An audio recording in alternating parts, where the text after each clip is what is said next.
shir jaraa'id oo ay si wada jir ah ugu qabteen qaar ka mid ah golaha sare ee dhaqanka ee gobolada Sool Sanaag iyo Cayn oo maalmahanba ku sugnaa magaalada Muqdisho iyo xildhibaanada dowladda federaalka Soomaaliya ee ka soo jeeda gobolada Sool Sanaag iyo Cayn mas'uuliyiin ka tirsan maamulka Khaatumo iyo madaxweyne ku xigeenka maamulka Khaatumo iyo sidoo kale madaxweynihii hore maamulka Khaatumo ayaa halkaasi waxa lagu akhriyay warmurtiyeed ay si wada jir ah u soo saareen kaasoo shir maalmahan uga socday magaalada Muqdisho ay uga tashadeen shir jaraa'id annagoo ah isimada beelweynta Khaatumo xildhibaanada dowladda federaalka Soomaaliyeed madaxweyne ku xigeenka maamulka Khaatumo madaxweynihii hore ee maamulka Khaatumo xubno ka mid ah baarlamaanka iyo xukuumadda maamulka Khaatumo golaha guurtida iyo waxgarad kale oo bulshada ka mid ah waxaanu halkan ku cadeynaynaa inaanu si mug iyo baaxad leh uga soo horjeedno waxa lagu sheegay isafgaradka ee dhex maray maamulka Somaliland iyo koox u garwadeen ka yahay madaxweynaha Khaatumo isafgaradka oo xadgudub ku ah dastuurka Khaatumo iyo rabitaanka shacbiga Soomaaliyeed iyo rabitaanka shacbiga gobolada Sool Sanaag iyo Cayn ahna mid ka soo horjeeda midnimada dalka Soomaaliyeed sida darteed waxaanu si cad ugu sheegaynaa dowladda Soomaaliyeed dowlad goboleedyada xubnaha ka ah dowladda federaalka Soomaaliyeed iyo beesha caalamkaba in midnimada dalka Soomaaliyeed ay tahay lama taabtaan labo in kooxdaasi aanay ku matelin wada hadalladaasi shacabweynaha Khaatumo ugu dambeyntii waxaanu shacabka Soomaaliyeed ugu baaqaynaa inay isgarab taagaan halganka ay ugu jiraan shacabweynaha Khaatumo ilaalinta midnimada Soomaaliyeed ayaanu annaguna taageersanahay ama isku wada raacsanahay waanu ka soo horjeednaa wada hadallada sida halka ku cad oo Cali iyo kooxdiisu ay wadaan oo ay leeyihiin waxaanu la galaynaa Somaliland annagoo odayaasha dhaqanka Khaatumo ah arrintaas waa ka soo horjeednaa mana ogolin mana ku raacsanin waxa kale oo aan aad ugu faraxsanayn halka ka sheego anigoo ka faa'iideysanaya saxaafadda iyo munaasabadan inaanu ku guuleysanay haddaanu nimi xamar inaanu midayno dadweynaha reer Khaatumo oo degan Muqdisho hadday xildhibaano yihiin hadday waxgarad kale yihiin hadday isime yihiin hadday madaxweyne ku xigeenkii yihiin iyo kii hore dhammaan waxaanu ku guuleysanay inaanu meel ka soo wada jeesano oo aanu ka shaqeyno danaha iyo mustaqbalka ummadaas waaba bariyay haddaanu nahay maamulkii Khaatumo golayaashiisa xubno ka mid ah anoo madaxweyne ku xigeenkii ah golaha istimada ee maamul Khaatumo xildhibaanada federaalka ee ka soo jeeda gobolada Sool Sanaag iyo Cayn golaha guurtida G10 ama G11 horeyna loogu aqoon jiray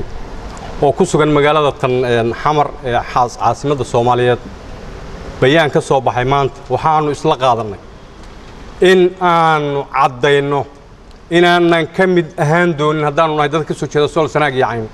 waxa shirarka lagu sheegay wada hadalka lagu sheegay ka socda maxaan ku leeyahay gooni goosatada gobolada waqooyi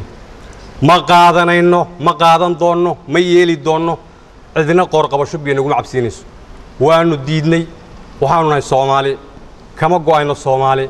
mana ogolaan doono iyaga laftigoodu inay ka go'aan annaga mas'uuliyadeedu na saaran tahay horeyna noo saarnay haddana saaran Soomaali ma kala go'ayso annaguna waxaanu aragnaa sumalxad baanu aragnaa waa sumalxad ma aha talo reer Khaatumo ma aha talo Soomaaliyeed ma aha talo islaam in dadka Soomaaliyeed dadka islaamka la kala qoqobo waa wax aan banaanayn mid aanu yeeli doono ama aan qaadanayna ma aha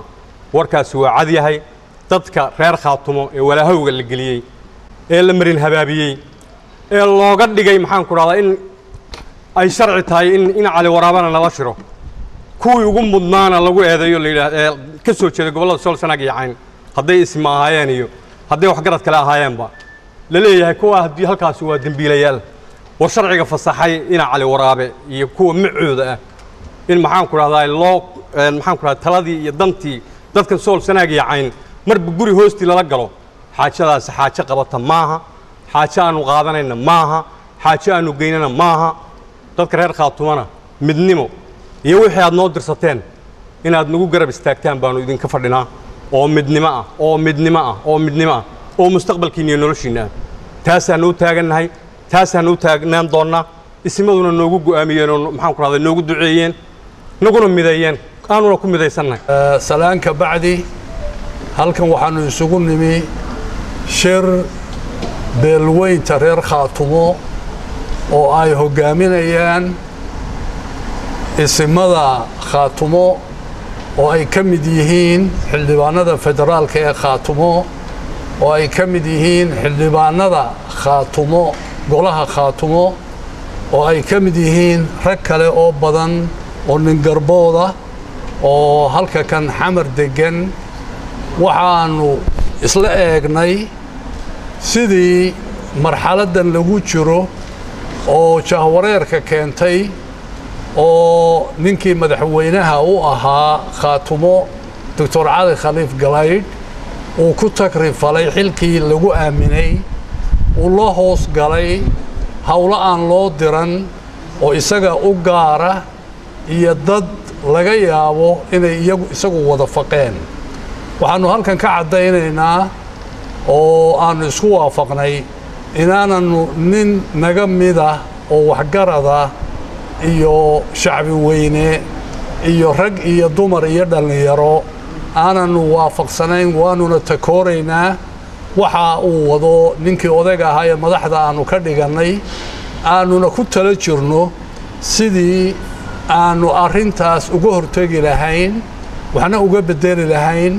talana isugu soo noqon lahayn waxaanuna ilaahay ka rajaynaynaa dadweynaha shacabka khaatumo